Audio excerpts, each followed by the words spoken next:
কিছুদিন আগেই শোনা গেছিল আবারও ছোট পর্দায় ফিরছেন মিঠাই খ্যাত আদ্রিত রায়। এবার আবারও শোনা যাচ্ছে ফিরছেন মিঠাইয়ের রাতুল, তবে মুখ্য চরিত্রে। উদয় প্রতাপ সিং এর আগে কি করে বলবো তোমায় মিঠাই কোন গোপনে মন ভেসেছে এবং নিম ফুলের মধুতে অভিনয় করতে দেখা গেছে তাকে। তবে এর মধ্যে কোনোটারই মুখ্য চরিত্র ছিল না। তার অভিনীত এই চরিত্রগুলোর মধ্যে মিঠাইতে রাতুল চরিত্রটি জনপ্রিয়তা পেয়েছিল। এরপর নিম ফুলের মধুতে চয়ন চরিত্রে তাকে তেমন গুরুত্ব দেওয়া হয়নি বলে আক্ষেপ করেছিলেন অভিনেতা। সেসব আক্ষেপ পেছনে ফেলে এবার মুখ্য চরিত্রে ফিরছেন অভিনেতা উদয় প্রতাপ সিং। সূত্রের খবর, খুব তাড়াতাড়ি শুটিং শুরু হবে নতুন ধারাবাহিকের। নিম ফুলের মধুতে চয়ন চরিত্রটির জার্নি শেষ।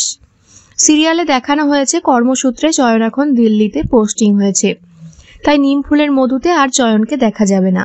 এমনকি দর্শকরা আশায় ছিলেন কোন গোপনে মন ভেসেছেতে কিঞ্জল ফিরবে, সেটাও হয়নি।